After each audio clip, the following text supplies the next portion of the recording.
Welcome back to the 101, the show for small business and entrepreneurs. My name is Michael Morris, and today with me we have a recurring guest. I think this is our first recurring guest, but a good one. We have Mr. Biz, Ken Wentworth. Ken, thanks for being here. Yeah, thanks for having me back. I'm surprised I didn't wear up my welcome the last time, so that's always Actually, good I news. think you were the guest on the inaugural show. I think so. I thought it was a good time to bring you back for a couple of reasons. One, you've expanded your show to now you're on 3 stations versus 2, so that's an exciting thing to have. But also, you've kind of gone down the road of where you've had to actually, where you picked up clients and had to get rid of them to move on. And that's one of the things I wanted to kind of get into today, because we talked a few weeks ago about the people that you're working with, or your circle. That is the sum of the 5 people you are spending your time with. That's who you're going to be. And you and I have a lot of conversations that are, I almost said off the air, on the phone. And I kind of wanted people to understand what I mean by sometimes you have to let it go. You have to let something go if someone's not listening or they're not heeding your advice. So it's not going to be a negative show. I just thought this was a perfect way to segue into what you do. Mm-hmm. Can you give people a little summary of what you do day to day? Well, as I like to say, I help small business owners sleep better at night. To summarize it. And they all need that, yeah, especially in the beginning. Yeah, I think a lot of small business owners struggle with that. At least I know I do, even at sometimes. But I help them operate more profitably, more efficiently, taking a look at everything they do. How can they be better? And it goes into a lot of different areas, but a lot of it's costing, making sure you're actually reaching the margins you want, making sure margins are appropriate, helping them, refer them if I need to experts, maybe even such as Morris Media, of course. Right. And doing things like that, but in general, it's just going in and taking a look at the entire business and figuring out what makes sense and what works. Let's do more of that. What doesn't work, let's do less of that. Well, let me ask, because you wrote an article for Columbus CEO called "Is Lack of Financial Leadership Setting Your Company Up for Failure?" You got a lot of traction off of that for writing that article. You got a lot of attention when you wrote that. So people are calling you. I'm sure they think, oh, this guy's going to just put out these fires for me, right? Right. But in your experience, you've had, I'm not going to say they're bad experiences, but you've had people that didn't listen to your advice. So, sure. And I always, Rachel and I were talking about this a few weeks ago, it is frustrating to tell somebody over and over again, because you're on their side. You're trying to get them to understand where you're trying to move them. Mm-hmm. When they don't, what do you do? Like, there's got to be a course of action that you take. Yeah, and look, I'm not an ego-driven person whatsoever, so I'm not trying to pretend that every single idea that I have is like, the end-all, be-all perfect idea. But, I had one particular client in town that was, pretty big company actually, revenue-wise, and they hired me. And obviously, when you hire me at that point, I assume you're ready to take some action. You realize that, either some companies are in dire straits and really need to take aggressive action very quickly. Other companies are doing okay, but should be doing great, and that's the whole goal is to get them to that. And so I had to take a look back, of all the recommendations I had made them, and literally I had made over a course of I want to say 4 months or so, I had literally given them 40 different recommendations. So it came in and had, and I'm not talking about change your pencil holders. I mean, right, paint the wall or something like that. Right, things not that simple. I mean, some of the things weren't major, earth-shattering things, but that all adds up, of course. And so as I look back at 40 different things that I had recommended to them, they had actually implemented 4 of the 40, and the 4 were not big things. So to give you an idea, those 40 things, of the things I could quantify, just to sort of put a scope around a little bit, of the 40 things, as best I could quantify, and there's a lot of them I couldn't quantify dollar-wise, but it was in excess of $700,000 bottom line improvement. You found? That I found. The 4 that they implemented weren't even any of those bottom line improvements. So they weren't taking advantage of it. And so I literally, my course of action was, I'm always trying to do the right thing, of course. I mean, I think everyone does, hopefully. And I literally told him, as your CFO, I would tell you that it doesn't make sense for you to pay me, because I'm going to continue coming up with ideas, and based on our recent history, you're going to continue to do nothing with them. So honestly, it doesn't make any sense. You're just not ready to do these things, or not willing, or whatever. And again, I'm not saying all 40 were, oh my gosh, like, you know, complete. But even if 10 of them, right. 10 out of 40 would make a difference at the bottom line. Right, right. And you know, I'm looking at it as, you know, $700,000. I mean, if someone said, hey, if you make these changes, and you know, of the things I couldn't quantify, I mean, it easily was $1 million. And so obviously that's nothing to sneeze at. And so that's what I do. And if you're not going to take advantage of that, then it's silly to continue to pay me. And honestly, it became frustrating for me, and it was very demotivating for me, because I'm just thinking, well, I'm going to continue coming up with things, and they're going to continue not to do anything with it. So why bother? It's a dead end for both of us. And I can save them money by saying, hey, you know what, I don't think this is working out. Well, technically, what you just did was you cut costs for them. Your recommendation was, if you're not going to do this, don't pay me. Which I think, again, what I like about how you do things at Wentworth is that you're not just give me a check and I'm going to sit here and wait for you to get to me. You were proactive about it. But I again, this is not going to be the basis of everything we talk about today, but I thought it was really important for people to know. It is okay to walk away from something if you're putting in the time and they're not going to take your advice. It's okay to walk away because you only have so many hours in a day. Sure. Right? Yeah. So you want to focus on where you can get a win. Right. And again, trying to do right by the client, it's not right for them because, you know, they're at that stage, they're not getting any value. They're paying me. They're not getting any value out of it. And it's not because I'm not producing things and I'm not giving them ideas and I'm not, you know, coming up with a lot of different things. It's just they're not implementing. And so we get to the stage where literally, again, as their CFO, business advisor, whatever you want to call it, it doesn't make sense for them to invest in it. If they were paying a marketing company, you know, whatever, $5,000 a month to do marketing and they weren't getting any returns, I would say the same thing. You're not getting anything out of this. Right. You should stop paying for it or find a new marketer or whatever. And so literally, when we had our wrap-up meeting, I told him, I said, look, when you get to a point where you are ready to make some changes and ready to do these things, let me know.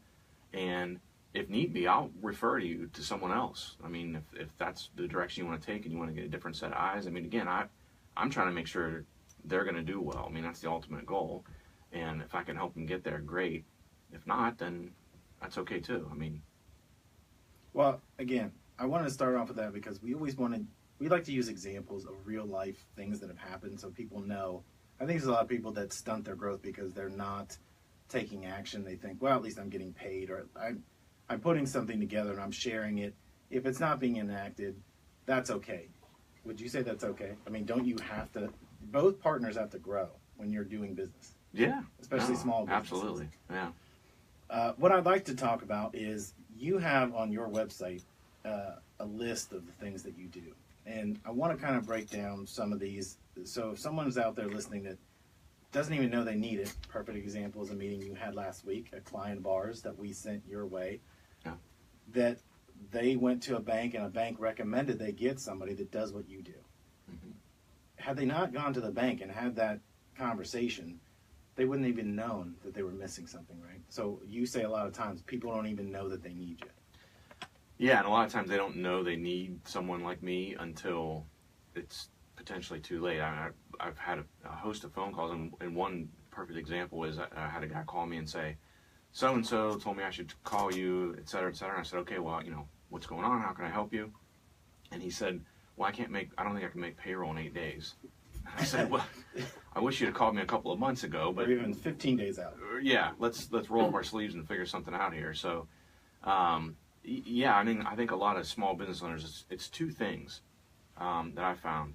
They either don't know that someone like me is out there and it's available, someone that can, you know, help them with these types of things, or it's their ego that won't allow them to do it. They won't admit to themselves and not very self-aware that, you know what, I've been doing the same thing, A, B, C, and D, and I'm not getting the results I want, but I'll figure it out, which is fine. But if you've been doing that for an extended period of time and you're digging a deeper and deeper hole, going further and further into debt or whatever the situation may be, at some point you know, you have to be self-aware and say, maybe I need to bring someone in who's an expert and can help me with these types of things.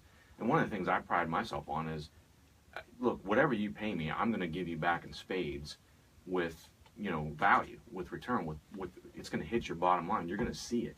And some of the ideas obviously are not, you know, you implement it on Monday and Tuesday, all of a sudden a pile of money shows up on your front door. It's not necessarily like that. Some of it's longer, takes longer to get going. But oftentimes when I go into business, it's relatively, there's, the way I view things, there's a lot of, typically a lot of low-hanging fruit. So I'm able to go in right away and typically find 2, 3, 4 things right off the bat to say, you know what, if we switch these 3 things, this is what the impact we're going to have. And again, whatever you're paying me, if I'm not, and I tell people this, if I'm not returning it to you, then you should fire me. I mean, that's why you hire me in the first place. And I literally had one, I was talking to a prospective client and we were having lunch and I told him that. I said, you know, there's not a contract, et cetera, et cetera. If you're not getting value out of me, just fire me, because I would. And he said, Ken, that's a terrible sales pitch. And I said, well, that's the thing. This isn't a sales pitch. I'm just letting you know that's how I, you know, that's how I roll. And that's always the goal. So.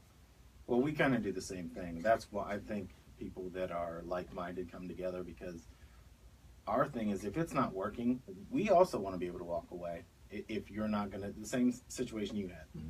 If you're not going to do the things we're asking you to do, it's not worth me banging my head into the wall. Like, there's somebody else that needs this stuff.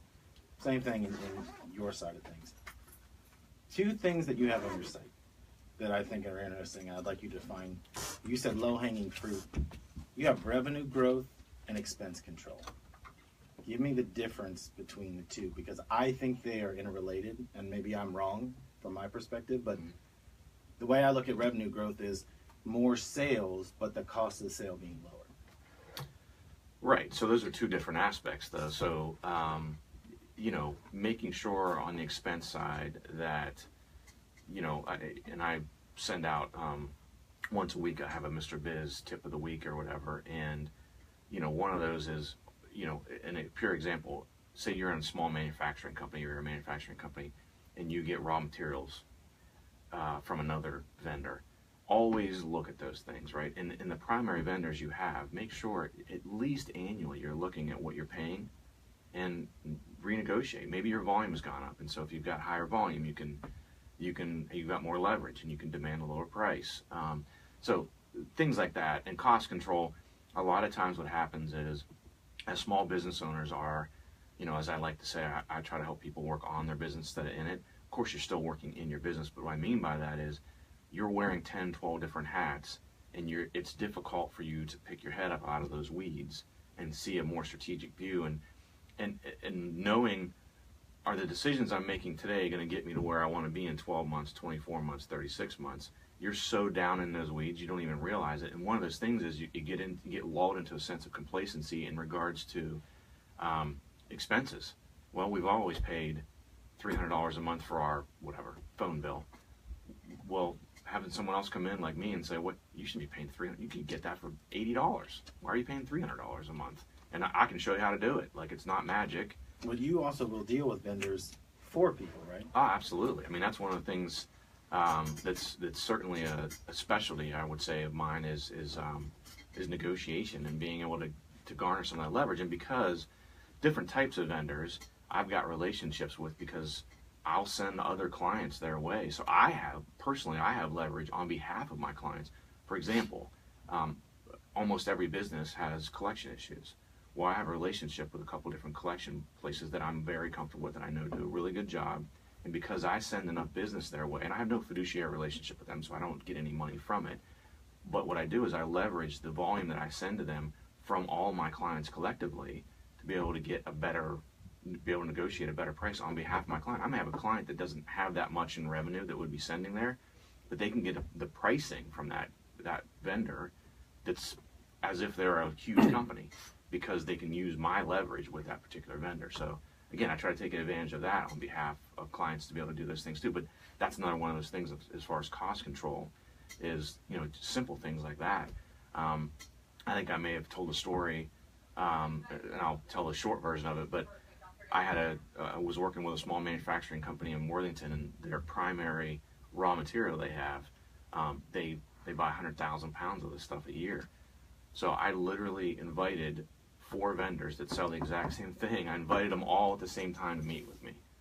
So I'm sorry, all within an hour. So they all show up, all these vendors, the sales guys, they all know each other. So they show up, and by golly, who knew, right? They're overlapping each other. They're overlapping each other. So they basically negotiated themselves, because they're like, well, why are you here? Oh, well, Ken wanted to talk to me about X, Y, and Z. Oh, really? Well, so they walk in, they know I've got competition. They know they've got to come with their best price. At the same time, I'm a loyal guy. So we got the best price. We went back to the existing relationship we had. And I said, look, you weren't the best, but I want to give you an opportunity to keep this business. Can you match or beat this price? And by the way, I need to know by 4 o'clock, and it was like 10 in the morning, because we're going to move forward one way or another. And wouldn't you know it, they were able to match it, and it was fine. But just that one thing like that, it was 2 hours of my day, and we saved a ton of money. I can't remember what the number was exactly off the top of my head, but it was a ton of money. But that was one of those things that the owner said, this is what we do. We just spend the money on that, and it seems to be a reasonable price. And, well, because he doesn't have the time right. to do it. You could meet with the vendors while he's still making revenue, he's still making his product, but you were saving the money at the same time. Yeah. So I want to take a break real quick, because I want to get into a little bit more of what a fractional CFO does, and costing, because I know that's something you really like to talk about. You're listening to the 101. So I want to come back and go into that video that you had on costing, and let you just, your 3 points. Do you remember those? Because they're written down. Unless you want to skip that. No. I just thought people don't understand what that means. Yeah. So is there a way to say costing, like, give it like the basic dictionary definition of what you mean? Because I know what you're talking about, because you're talking to me all the time. If somebody's out there, like Krisha's sister at that coffee shop, so she's got to deal with all kinds of different vendors now. She's not going to get what costing means. Mm-hmm. You know what I mean? Yeah. So if you can break that down to what that means. Yeah. You ready? Sure. And I want you to hit your cash flow scheme. I wrote that. Like, I think that's big. All right, Jimmy, we're good. About 10 minutes. Okay, good. Here we go. Welcome back to the 101. This is Michael Morris with Mr. Biz, Ken Wentworth, and I want to get into the topic of costing. I watched your video, and we've had so many conversations about costing on the phone, but I think this is a valuable thing to let the small business entrepreneur world know about this. Can you define costing to our listeners? Yeah, so it's one of those things that, when I have conversations with people in business owners, a lot of times I get I'll call it the courtesy nod as I'm explaining it, and they give me the courtesy nod, like, oh, yeah, and then I'll get done, and one particular guy that I knew fairly well, I got done, I said, so you know what I mean? He goes, oh, yeah, absolutely, makes perfect sense. I said, well, play that back for me if you wouldn't mind. And he just started smiling, and he goes, you lost me about 3 minutes ago. I have no idea what the hell you're talking about. I tuned you out. So what I mean by that, and this is something that I literally attack aggressively at every company I work with, is a lot of times, so I'll talk to it in a different angle, I guess, that maybe small business owners would understand, is your margins. So for example, if you are selling a product and you say, my cost is X and I'm going to add 30% to it, and that's my margin, that's where costing comes in. And what I find almost every single time when I go into it is, I'll say, well, what margin are you shooting for? And they'll say 30%, but I know I'm at 30, Ken, so you don't even need to look at that, because I price every job that way. Well, what happens is their costing model is not accurate. And so they'll say 30%, and then when I take a look at it and I dive into the details, and it's like 7%. Well, that's why you're not making any money, because you think you're making 30% on every job, but you're actually making 7%, which 7% is still good, but depending on your industry, it's terrible. Right. If you're in an industry where the materials are very expensive, 7% isn't going to be very much. Not at all. If you're selling a cup of coffee and making 7%, that's still, you got to sell a lot of coffee. Yeah. Like in the retail industry, for example, you should be looking at 50 to 60% margins on almost all your products. Well, if you're making 7%, you will not be in business very long. Right. I mean, just do the math real quick, right? So that's one of the things I talk about is digging into that costing and making sure And literally one of the tips I give people is, you know, to incorporate all the costs. And one way to do that, I know it sounds silly, but two things I would say. If you produce something, is literally whatever it is, and I use the example all the time of a coffee mug. If you make coffee mugs, literally sit at your desk and hold one of your coffee mugs in your hand and look at it. Flip it around, look at it, and what all goes into this. And make sure all those things are in your costing model and how you're coming up with your cost. And the other thing is, it fits for all business, whether you're a manufacturer, whether you provide a service, is literally look at your P&L and look at all of your expenses and make sure those things are incorporated. So, you know, some of the things that get left out very regularly are like shipping costs. People don't bring those in.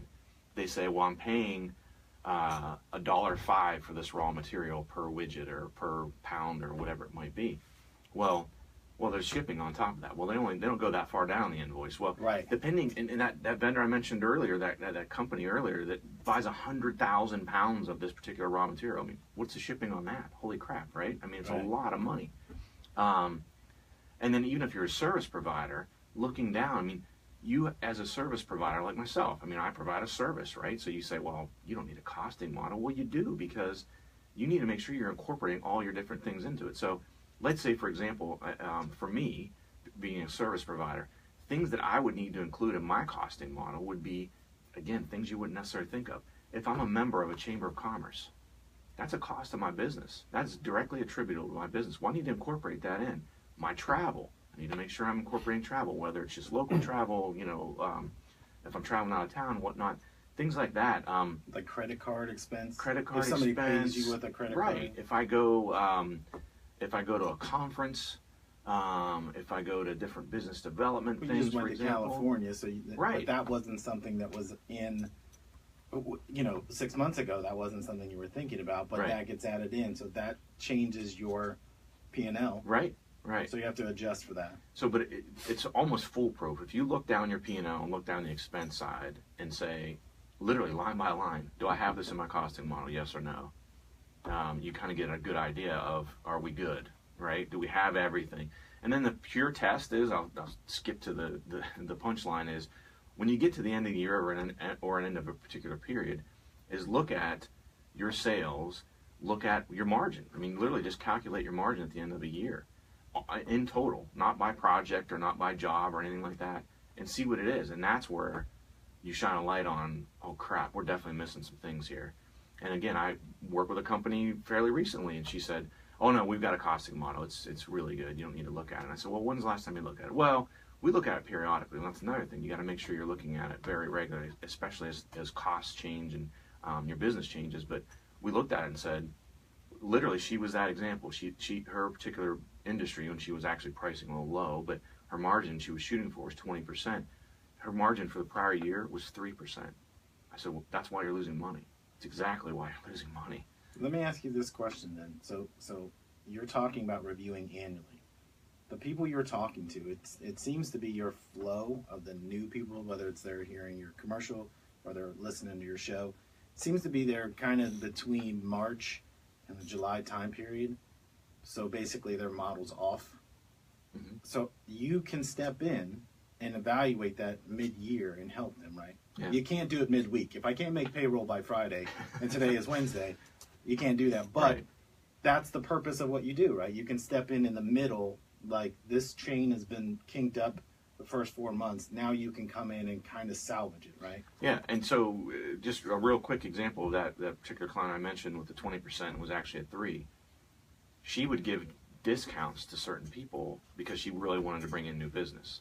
So she would give a 10% discount, or she'd price them out at 15%, and she said she went as low as 12%. Well, guess what? When all of a sudden you cut out, you think you're at 20%, and you discount it down to you only mark it up 12%, when in reality you're only marking it up 3%, take 8% off there. You're literally losing money by doing that job. Yeah, thank you for doing business. Let me pay for it. Yeah, I'm going to write you a check every time you make an order with me. Like, literally, that's what's happening. I'm not going to lie, I would shop. Absolutely, absolutely. Can you give out your website real quick, because we're almost out of time, but I want to make sure people know how to get a hold of you. Yeah, it's WentworthFinancialPartners.com. And if they wanted to call you? 614-962-7CFO. Perfect.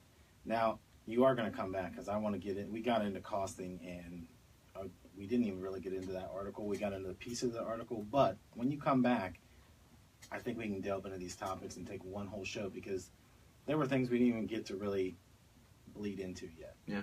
So you'll agree to come back? Sure, why not? All right, it's on the record that you said you'd come back. That's it for this week, but I want to thank Ken Wentworth, Mr. Biz, for coming in, and we will see you next week. Rock and roll. And that's the way it is, kids.